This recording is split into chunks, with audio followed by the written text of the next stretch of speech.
confessions of a pastor. It's a little bit different kind of series, but what we really want for the confessional part is not just my personal experience driven, but really some things that God has showed me through years of ministry that I believe that the word that he gave me is applicable to you. So today I have a confession, so I'm going to sit down for that. So I don't know why, but today's is probably one of the hardest ones for me because last week when I really shared from a perspective of stuff that happened way in the past and things that I've shared before. And all of that's important. But today I want to share something that's more recent, so that makes it a little bit more vulnerable. And I want to be careful how I do that, but I do want to share it. So let me describe something for you. I think that's probably the best way to start. Have you ever had a day where you wake up and you just feel heavy, like you can't get out of bed? A day where you feel like, hey, I don't know if I can keep doing this. And the honest truth is that we all have certain days like that, but have you ever had that go for more than just a few days, where it goes day after day, week after week? You hate to say it this way, but year after year, where you feel depleted, where you feel worn out, where the things that one time used to work for you don't now. You think you can grab onto it and you can get past a certain stage, but it's debilitating to the place where the things that you once used to try that brought satisfaction, now there's no more joy in them. You just feel like you're existing. You reach for them. There's times that you feel it, but there's other times that you literally feel nothing. You feel empty, and you don't quite know how to go on. It's funny because I do a lot of running, and I just remember the day that I felt like I was running, and I felt like I could just lay under that tree and never get up. I don't think I was suicidal necessarily, but I don't think I would have minded to go, hey, I think I'm done, you know? It's depression. That's the word. A word I never thought I would use to describe myself. I've been around a lot of it, but I never thought for me. I thought that was something in the past, like we shared last week, and I was like, that's stuff that I've overcome, not stuff that I would ever go back to. But I'll be honest, over the last 1.5 to 2 years, there's been a lot of hard hits. But it's not one thing in particular. Just so you know, there has been a lot of hard, difficult things. Our leadership went through some really hard things about 2 years ago. Some people got hit with some really extraordinarily hard things. And if you don't know about them, that's okay. You can pray for them. A lot of them have come out on the other side of it, and it's great. But it was very taxing on all of us. And then right after that, about 1.5 years ago, my stepfather, BK, passed away. And it's not that I'm not used to loss, because I've been around a lot of loss. I've preached hundreds of funerals. I've preached many for my own family and people that are super close to me. But this one was a little different in the sense of my mom can't live by herself anymore. And BK was such a big part of her life, and we were helping with a lot of those things, but they had a great, unique relationship. And my job as a pastor isn't nothing. Does that make sense? So it's like not just what I do here on Sundays, but it's a lot of different things and a lot of different timing. So I was able to go and stay with her, but it was a lot, you know, when you watch somebody that can't no longer do that and a lot of hard decisions. There was also some staffing changes after that. And I want to be careful how I say that, because it wasn't that they led to certain things, but there was people that I worked with for a very long time that were called to do other things right after that made it a little bit harder. But I got to tell you, as I looked at this, I realized this is not one thing. It wasn't one of these things that caused the feeling. It's just the accumulation over time that wears you down. And by the time you wake up to it, you don't realize, like, how could I get here? Because I'm used to bouncing back, you know. I'm 52 years old. I've been through a lot of things. I've been a pastor a long time. I've been through conflicts in church that would make your toes curl, you know. Like, I know these things. It's not a lack of maturity. So what do you do when you get in those situations? And what I want to share with you today carefully is just, you know, for some of you, you might go, hey, this is something you can tuck away and use it if you ever need it. For some of you, it might be right where you are. And if you are, then I'd like to offer you a little bit of hope, not from me, but from God. And I want to be careful how we cover this today because I really do believe this, that this is not about a lesson on how to overcome, because I think that would be the wrong lesson. It's a lesson on overcoming. There's a difference. It isn't me sharing, I've arrived and now I'm through with it, because all those kind of things can come back. It's more than just a feeling, but you can be depleted. And the other part is, for some of us, and even including myself, we may not all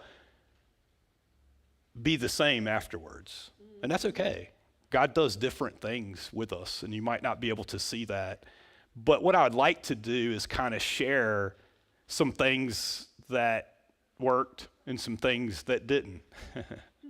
More than that, I'd like to share some principles from God that I think would be something you can latch a hold of and say, no matter what you're going through, God has a plan.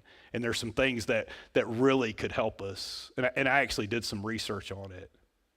The question really is this, and I do think we need a biblical perspective, not just a confessional from your pastor of struggle, because I almost thought, hey, should I even share this, right? Because it's like, hey, is anybody else going through it? Does it really matter? But I went, hey, there's a lot more people like me than I thought, So I want to give you a couple things today. The first one is this, is it even right to struggle? I have a verse that I think is really powerful, and I hope you'll go back and read it in its context. 2 Corinthians chapter 12 is a letter written to the church by the Apostle Paul. And this is at the end of his second letter to the church. The interesting part is that the Apostle Paul at this stage in his life was the same age that I am now, or it's believed to be. A lot of these people I'm going to talk about are at the same age. I don't know if that has any bearing, but I think it does. 2 Corinthians 12, verse 7, it says this: because of the surpassing great revelations, therefore, in order to keep me from becoming conceited, I was given a thorn in my flesh, a messenger of Satan to torment me. 3 times I pleaded to the Lord, take it away from me. But he said, my grace is sufficient for you, for my power is made perfect in weakness. Therefore, I will boast all the more gladly about my weakness, so that Christ's power may rest on me. That is why, for Christ's sake, I delight in weakness and insult and hardship and persecution and difficulties. For when I am weak, then I am strong. It's an amazing passage, and I hope that you'll go back and read it in its entirety. If you're struggling, I would really recommend it. Paul does an amazing job at communicating it. But if the great Apostle Paul could say he had a thorn in the flesh, maybe you do as well. Maybe yours isn't depression, I understand. Maybe it is. Maybe it's something else. But this can apply to all kinds of things. What I like about it is this: he never named it. You want to know why? Because it really didn't matter what it was for him. It means that this applies to anybody that has a thorn in your flesh. And I know that there's a whole theology that teaches that God always takes it away. And believe me when I tell you, I'm not saying that God doesn't sometimes do that. That sometimes God does it like that. But sometimes he has a purpose in leaving it. Just be careful not to be too judgmental when you see somebody that it's been left with. Some people think, this worked for me, so it should work for everybody, and that's not how this works. Sometimes God has a plan, and I think that's why Paul shared it. I want to give you 4 practical steps for overcoming, not overcome depression, but overcoming. The first one is this: acknowledge the thorn. It's okay to not be okay. If the Apostle Paul can say it, I think we can. I will tell you something that I struggle with, and maybe you would as well, is that when I look around and as a pastor, I get to see a lot of people that have struggles. And so sometimes you can feel like, well, compared to them, mine's nothing. You might think that about me, like, hey, you just whine about this stuff. You have no idea what I'm going through. And the truth is I don't, and you may be going through 100,000 times more than me.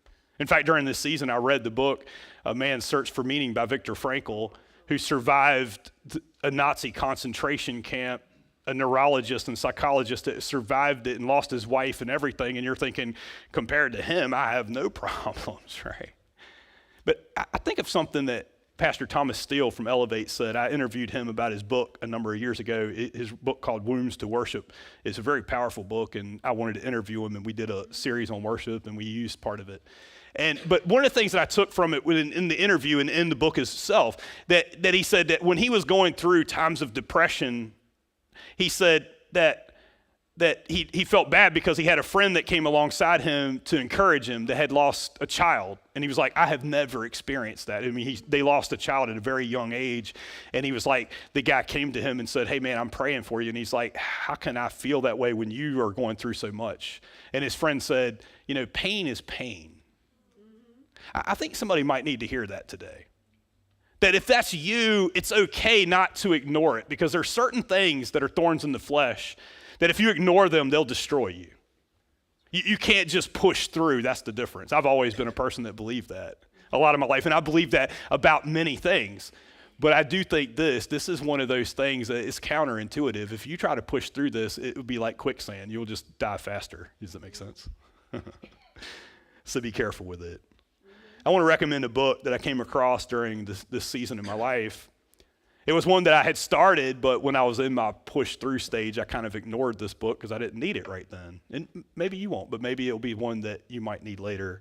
It's a book by a hero of mine in the faith. His name is Wayne Cordeira. The reason why he's my hero is because he pastored a mega church in Hawaii. I always thought, Wayne, you make me sick. I'm just playing. If you're watching Wayne, I'm just playing. He's not watching, but if he ever did. I've heard Wayne speak many times. He spoke at many conferences. He's an amazing person. I've never actually met him in person, but I feel a connection to him. In fact, on the back of your handout is a reading plan, and the reading plan we use called SOAP. That's one of the things that I use. It was Wayne Cordeira who challenged pastors to read the Bible, and that's the methodology that he used, the journaling technique. So he's a powerful teacher.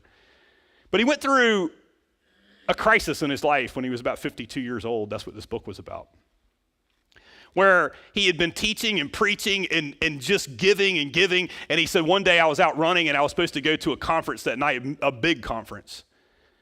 And he said, I just felt like I couldn't move. And I just sat on the curb and I thought, I can't do this anymore. And he goes through in this book and he really describes, that's when I kind of put the book down a number of years ago. I was like, dude, this is depressing. I don't want to read this, right? That's the part that I remembered about the book. And I remembered him saying, I felt like it because I remember running and looking at this tree and I thought, you know what, I think I'm done. And I was like, you know what, maybe I'll read his book because now I know exactly what he feels like, It's funny how it's almost scientific how you feel. And so I picked the book back up and he went through the whole process. He did a bunch of scientific research on what that felt like, and he went through a whole big, long journey. And he still has one of the most powerful ministries in our country. He's quite a bit older than me, so that happened to him several years ago, and the book is amazing. It's called Leading on Empty. I would recommend it because it starts to help you. And I think the thing is that the first step is to go acknowledging that you have a problem, that it's okay not to be okay. It's okay for a godly person like Wayne Cordeira, who's at the top of his game, to come back and say, I felt hollowed out. That's the best word I could use for it. You feel like you're just empty. What do you do? And I want to share some things to do, but I do want to say, make sure you acknowledge it, because you can't help a problem if you don't think you got one. I want to give you God's template. Now, I've preached on it before. I've just never applied it in this way before for myself. I did read it for myself. 1 Kings chapter 19. The passage is about the greatest prophet of the Old Testament. His name is Elijah. And it says this about him, 1 Kings 19, verse 4, while he himself went a day's journey into the wilderness, he came to a broom bush, sat down under it, and prayed that he might die. I've had enough, Lord, he said. Take my life. I am no better than my ancestors. This is the great man of God. This isn't at the beginning of his journey. This is halfway through. Can I add to you the same age the Apostle Paul, the same age as Wayne Cordeira, the same age as me? I don't know if that matters, but it seems like when you hit 50, there is something that happens. You know what I think it really is? I think it's you're an old dog, and now you got to learn a new trick. You get it? You thought the journey's behind and you don't have to face anything because you got really good systems, and that's good, and you should.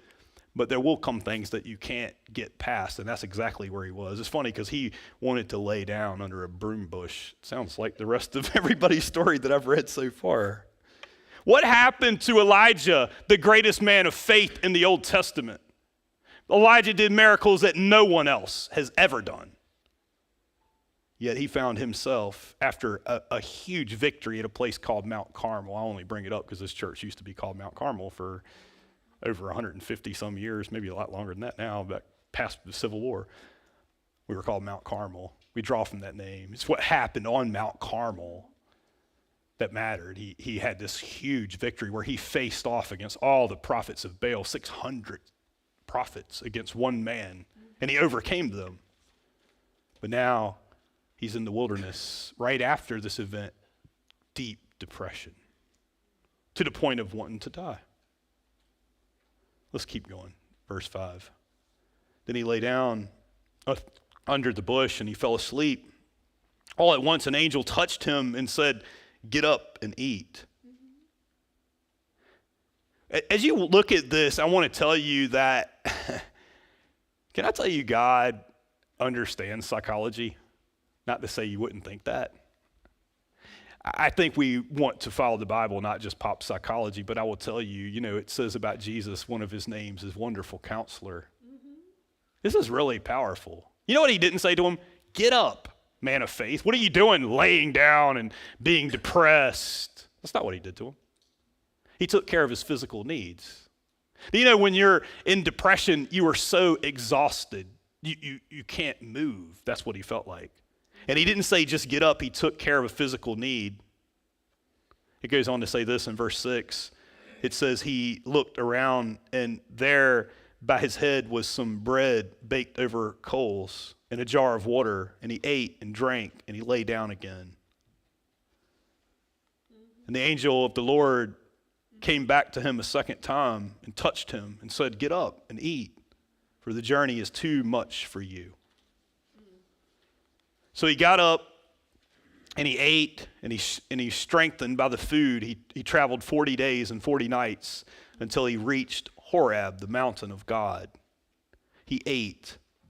One of the first things to go when you're in that sort of mode is taking care of your physical health. It's cyclical because it's like you don't take care of your physical, and so it just basically crushes. And God takes care of his physical health, and then he sends him on a journey to Mount Horeb. Just an FYI, Mount Horeb has another name. It's called Mount Sinai. Maybe you've heard of it if you know the Old Testament. It's where Moses received the 10 Commandments. In fact, it's where Moses saw the burning bush. I would say it's significant in God sending him to Mount Horeb. It goes on to say this in verse 9. There he went into a cave and he spent the night. And the word of the Lord came to him. "What are you doing here, Elijah?" It's interesting that God doesn't start with what God wants to say. This is a good thing for a counselor to know. He starts with asking him to think about, what are you doing here? What's going on with you? This is not God asking because he doesn't know. It's like he asks in the Garden of Eden, right? When Adam, he says, "Where are you, Adam?" That's not a mistake. He knows exactly where Adam is. Verse 10 says this. He replied, "I have been very zealous for the Lord God Almighty. The Israelites have rejected your covenant, torn down your altars, and put the prophets to death with the sword. I am the only one left, and now they're trying to kill me too." That's what I'm doing here. I'm the only one. Can I tell you something about God and Jesus being Wonderful Counselor? He lets him unpack his bags. Do you see that? Without correcting him. In fact, if you keep going, he says this again.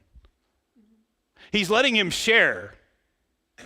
By the way, we know later as we read the story and when God finally speaks, that what he's saying isn't accurate. It's his view. Did you know that you could see the world incorrectly? I know for some of us that's almost impossible, that you think your perception is correct. It's not. When you're in fight or flight mode, if you know what that is, if you don't, you should learn what it is, because I got to tell you something. Me and Marie learned about it, and it's cut out a majority, if not most of our arguments, is not to try to rationalize with somebody when they're in fight or flight. You know what it means? When your adrenaline gets pumped, you have to bring that down to be rational. Does that make sense? If I were to terrify you today, if you had a phobia, if you were snakes and I threw a snake at you, you would see what fight or flight was, right? You'd either run out or try to kill the snake or punch the person next to you. You're going to be crazy, right? People got other things like that, heights. I can bring them up, right? That's fight or flight.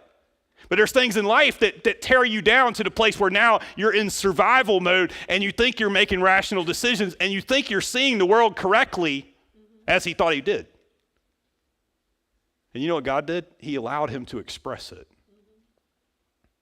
He didn't leave him in that state, and neither do I think he wants to leave you in that state. You know, he spent some time, allowed him to travel for 40 days and 40 nights. That's a long time. Did you know? I mean, that's over a month. Where the great prophet did nothing but walk. God didn't speak to him during that time. I want to come back to that, but I think that's critically important to understand. That when you're in fight or flight mode, you can't just push through it. That's what we do, though, right? I want to get through this, so I'm going to push it right now. You know what? I'm going to have that dialogue right now. And you wonder why you think you're doing the right thing, but you're getting the absolute wrong result because you're doing it at the wrong time. I mean, one thing you could just look at is halt, right? Just hungry, angry, lonely, tired. If you're any of those things, it's not going to go well, right? That you might have to pause. There's one other thing, and I wrote it down so I wouldn't forget. You know what he thought his problem was? Jezebel. I didn't read that before, but the reason why he was running was he killed all the prophets of Baal on Mount Carmel. And then the word came from not the king of Israel, but his wife who was demon possessed. She was not an Israelite, she was a Phoenician. She worshiped the Baals. I'll just put it this way, she worshiped Satan. And she had the power of Satan. And she sent the word that said, Elijah, you will be like one of these prophets that you killed. The people killed all those prophets of Baal on this hill. You're going to be like them by tomorrow. And he ran. There was something about that got him. It wasn't just Jezebel, it was the straw that broke it, and we all have that. But our problem is this, is that if you think it's Jezebel, and I could tell you, I've had some Jezebels in my life even recently, they make it exponentially worse. Do you got some of those in your life? Don't look at them, I saw it. Don't tap them, I got you, right? You know what our problem is? We think it's Jezebel, so we're fighting Jezebel. You're fighting the wrong fight. When the word of the Lord finally comes to Elijah, and I hope you'll read on and see it for yourself, Jezebel was irrelevant. She was already gone. God already took care of that. God will take care of your Jezebels. Don't get wrapped up in focusing on Jezebel. Don't get wrapped up in arguing with the devil and trying to fix everything. I see your Facebook post. Okay, anyway. It won't work, right? The problem is not Jezebel, it's internal. Verse 11. The Lord said, go out and stand on the mountain in the presence of the Lord, for the Lord is about to pass by. Can I tell you what Elijah really needed? It wasn't overcoming Jezebel. It was a word from the Lord. That's what he was missing. He didn't know what to do. He had lost vision. I know a little bit about that. I don't know what to do. That's where he's at. Can I tell you what you need? You need a word from the Lord. But there's something that precedes it, and it's super important. You have to prepare yourself to hear it, or you'll hear it incorrectly. You could very easily miss that in this story. He didn't just give Elijah the word from the Lord, and it changed him like that. The word did change him. Do you know the process here? He fled from Mount Carmel. He went into the wilderness. He wanted to die, and God fed him. He didn't give him a word yet. He started taking care of his physical health first, and then he gave him 40 days and 40 nights. That's a long time to wait to say, I could have showed up back there. I don't need the mountain of the Lord to do this. I want you there to experience God because you're not prepared to hear him because you're in fight or flight, Elijah. I got to bring you down. Then you will hear the voice of God. And if you listen to it, right? He does all kinds of amazing things at the rock. You can read this for yourself. But you know how God speaks to him? Not in an earthquake, not in a wind, not in a fire, but in a still, small voice. Be still and know that I am God. You'll never hear him in fight or flight. You got to bring it down. So the second thing I want to give you today as a principle is this. If you want to overcoming depression, you got to rest before you react. Step out of fight or flight. This was God's template. He shared this story about Elijah. He didn't have to, but he did. He spent a lot of time explaining this. It changed the whole trajectory of Elijah's life. It changed the whole trajectory of the nation of Israel. A lot hangs in the balance. You think you don't have time for this, but I'm telling you, it's the most important thing you will ever do. Overcoming depression starts with rest, real rest. Not just physical rest, although that's part of it. For me, the healing process started with a sabbatical. Something I really never thought I would do because I didn't understand it. And luckily I had some godly people in my life, including my wife, that talked to, once I found out, she talked to some of the board members' wives and said, John won't ask for this, but I think he needs it, even if he don't think he does. And so the board asked me and said, hey, we'd like to offer you to take a sabbatical for 4 weeks. And we took it. You know what I thought it would be for me? And I want to be sure that we don't rush too fast because what I'm seeing with all of this is the hardest part is it takes time. And see, I'm used to going, okay, teach me the concept and then let's just do it, right? We learned it, we're ready to go. That's the way I think. That's the way my life works. That's not how this worked. We went on sabbatical and it was good. And for the first week, all we did was sleep. And then we went to Disney World, which was great. And I got pictures of me at the Millennium Falcon. That was a bucket list thing. I did it. It was still empty though.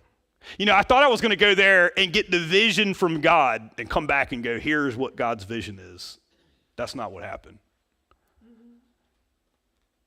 You know what all it did really? It brought me out of fight or flight. So then I could start the process of hearing from God. I wanted you to get that today because that's where some of you are. You want to rush God speaking. I mentioned again, sabbatical. Elijah, if you think this isn't biblical, then look how long God spent with Elijah, 40 days. That's longer than I got. I need 10 more days, guys. I'm just playing. Right? That's right. I do want to thank the people. I don't want to move too far past this. The board for offering that to me, my wife, I thank her for that. The wives that work behind the scenes, the people that helped me, my brother that gave us some money when we went. There's a lot of people, and I could thank, and I appreciate their patience. I want to talk a little bit about the process of healing, though, because I think when you get through it, you don't stay there. You can't stay in that mode. I want to show you something about Jesus. Mark chapter 1 and verse 35. This is the beginning of the book of Mark, so it means it's early in Jesus' ministry, but it's very powerful. He just came off of a busy season of ministry. He was physically exhausted. Can I tell you something? If the Son of God, and we're not talking about a Son of God, the Son of God can be exhausted, it's okay if you're exhausted. But let me tell you what he did with it. It says very early in the morning, while it was still dark, Jesus got up and left the house and went off to a solitary place where he prayed. You will need time to recharge. If Jesus did it, we will. And by the way, this was a pattern that Jesus followed his entire ministry. For 3.5 years, you would go, Jesus, you only have 3.5 years. What are you doing going to the mountain and coming back from the mountain and spending times in obscure places? If you're all about the adrenaline, can I tell you what adrenaline will do to you eventually? It'll hollow you out. And you'll only be able to respond when there's times of crisis, and that's it. Oh, you can put on your face. You can push through. I know all about that. A pastor has to be able to do that. That's a good thing to do. But you'll be left empty. I want to talk about the process a little bit. Number 3, rewire. Rewire with daily habits, some practical tools. There was a word I came across. I don't want to get too psychological or neurological. I'm not that smart to do that anyway. But there was a word I came across that's called neuroplasticity. And the word neuroplasticity means this. It means that your brain, it simply means this. It means that your brain has the ability to rewire itself. God made it that way. They've learned that. That things that people said after they've had strokes that could never be done again, different parts of the brain can actually rewire to do that. Now, I don't want to get into all that. I mean, but what I do want to talk about is the ability to rewire how you're thinking and how I think. You have to do that. If you want to overcome this is not going to be a small thing because it didn't take a little while to get in that boat. But if you want to come out and not be sick and tired of being sick and tired and just think that that's all you can do is exist, then I want to give you some tools. The first one is this. When I got back, I thought I'd be better, and it wasn't exactly. I got hit with a bunch of stuff when I got back with selling my mom's house. Have you ever had to do that? And all the stuff they have and dealing with family members, Jezebel. Okay, we're just going to leave that alone. I'm playing. But anyway, we did it, but it's exhausting. And I started to realize, like, hey, if I'm going to lead this church, if God isn't calling me somewhere else, and I don't believe that he is, maybe you think that he would, but he hasn't. Then I got to get a grip. And so I was like, I recommend this to anyone else. I need it myself. So I got the best counselor for me. Mm-hmm. Me and Marie go for other reasons because I told you about her post-traumatic stress and stuff, and that's great, and we worked through that. But I needed somebody just for me. And there's a man that I know, and he's so smart and so good and so outside of everything that I know. So when I'm done with him, he can just go away. Now he's going away. No, I'm just playing. No, he's great, and I can't thank him enough for helping me with some of these things. Some things I re-solidified in my life that go, hey, don't get away from these habits, and they've been solidified over many, many years of going, hey, stay in the Word of God no matter what, every day. No matter how you feel, no matter what's going on. Praying and meditation, so important. Exercise, believe it or not, so important. Physically taking care. The way you eat is so important to watch. There's certain foods, and everybody has proclivities, but mine is I can tend to overeat. Anyway, there's just some things there that are real things that if I don't do that, I can feel terrible. I showed you a picture of what it could look like years ago, and I didn't want to go back to that. Mm-hmm. But he helped me establish some other habits. There was one thing that I found, though, that really helped me for rewiring. It was just a little thing I found on YouTube that I thought was really funny. It said, hey, it used the word neuroplasticity. I guess when you start looking up stuff, then YouTube knows it, and then it just gives you all these suggestions of things like, how do they know? Like they're watching you. They know what you search, right? And so it was about, hey, you want to rewire your brain, here's how to do it in 2 minutes. You know what? It actually works. I thought it was stupid when they first said it, but then when I looked it up, it was like, wow, that really did work. Can I tell you what it is? It was an exercise called gratefulness. I was surprised that I didn't get that. Because some people, what they tell me is, I pray, but I don't feel better. And I can tell you why, because you're praying wrong. You're coming to God to vomit up all your negative stuff, and all it's doing is reinforcing your negative stuff. So you're really praying to yourself, for yourself, not to God, because you haven't acknowledged God. And what it basically said is just spend 3 minutes a day praying. That's it. 3 minutes. 1 minute, 3 things you're grateful for. 2 people you're grateful for. And 1 challenge that you're grateful for. And I'm telling you, it will change your life. Because what I found myself doing is like, I used to get up first thing in the morning, go run early, but now I'm so tired I can't get up. So what do? You turn on the TV. Yeah, that's the worst thing you could do. Especially if you turn on the news, because you're just like, you know what, I just want to see what's going on. And then you start hearing it, and whether you know it or not, it rewires your brain. You know what's the worst though? Social media. I'm telling you. And when I learned that, it was like, before you do anything else, have that grateful time with God. Before anything. Before you ever turn on TV. And you know what? I had to find myself going, I want to limit what I'm looking at, because I really do believe like social media is geared now with the algorithms to really mess you up, you know? That's all I can say. I don't know. You can feel how you want to about it, but you look at it yourself and you just see. Look at how you feel after you look at it. And look at how much you look at it and don't even realize it. That's what was happening to me. It was like, hey, I found myself going, hey, I'm not going to look at that. I'm looking at it and didn't even realize I pressed it. So I had to kind of move my apps somewhere else so that I had to consciously look at it or not look at it. To go, right now, oh, why am I looking at it? Isn't that funny how that works? And start to put in good things that will change your life. I had to be careful that if I feel like I'm in fight or flight mode, that's not the right time to be testing out eating foods that I shouldn't eat. Okay? I can eat them, but not then. Maybe that's you. For other people, it might be alcohol, it might be other things, but just keep in mind. I'll give you a book to give you some safeguards. One other safeguard is this, is really guard your technology. That's all I can tell you. Technology can be your greatest friend if it's a servant, but it is a terrible master. Just keep that in mind. A book I'd recommend if you want to know some mindful habits is called The Dialectical Behavioral Therapy Skills Workbook. Now I'm really getting psychobabbly, huh? You can use it or not use it, but it's a list of things for mindfulness, how to breathe, how to do all kinds of other things.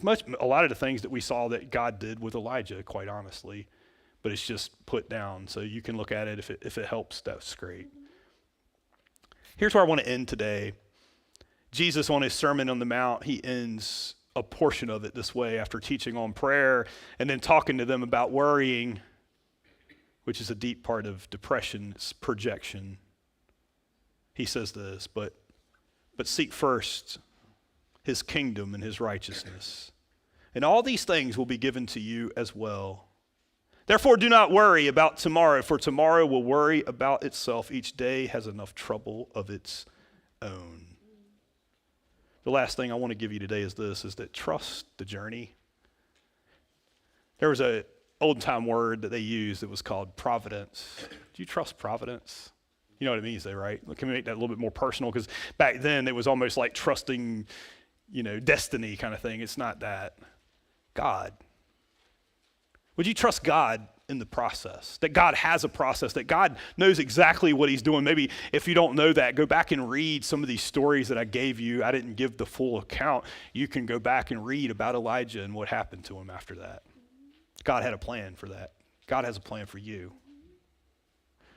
If there's anything I've learned is this, from Wayne Cordera and all the things that I've studied and the things I'm seeing in my own life, you may not be the same after, but that's okay. But I will tell you this, the one thing I learned in the process is I am in the right place, at least right now. And that God does give vision. It's just different than you think. And what I want to do with this last part is I don't want to just cover all of it here today. In the last message in this series, and we got some really great things coming up the next 2 weeks. Pastor Eric Dingler is going to be with us next week, so if you get a chance, please come, because I'm so excited to have him back. He's only in the States for a short period of time, and so him and Marissa will be here, and their kids and all that. It's really awesome. And then the week after that, my wife and son are going to be sharing about what it's like to be a pastor's family and some things that might convey for families, and that'll be great. And then in the last message, what I want to cover here is just the right view of how to look at the future. Not projection, but what God has, and that will lead us into the book of Revelation, and I'm really excited about that as well. So there's a lot coming. But for today, trust God with the journey, wherever you're at in it. That no matter where you're at, whether you're on the other side of some of this stuff, or whether you're getting ready to go through it, or whether you're going through a great time, God will be with you every single step of the way if you'll let him. Can I pray for you? Let's stand for prayer.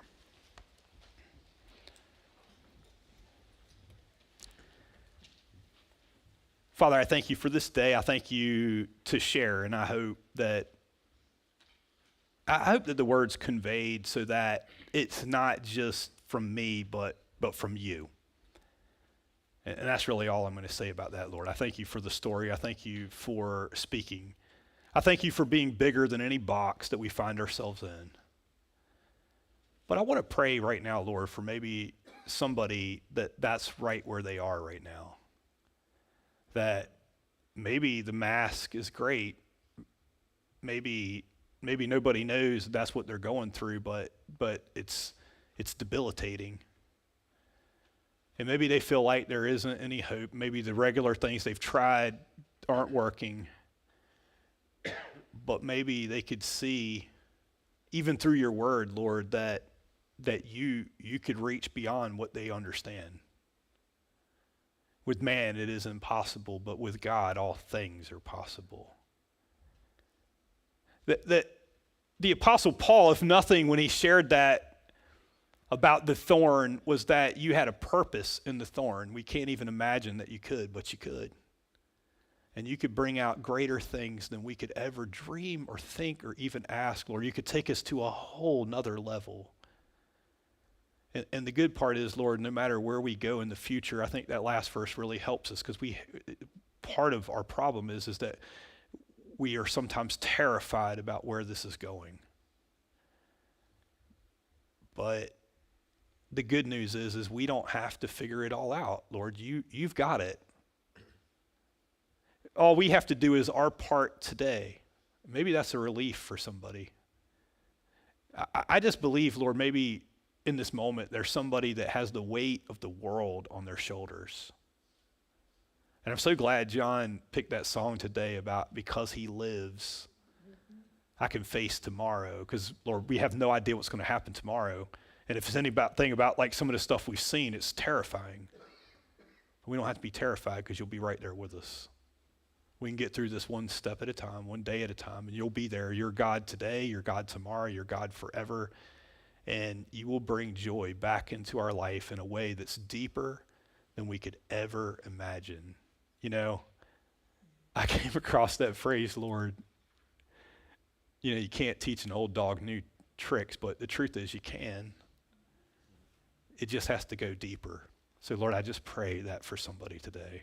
Maybe they feel like me, an old dog.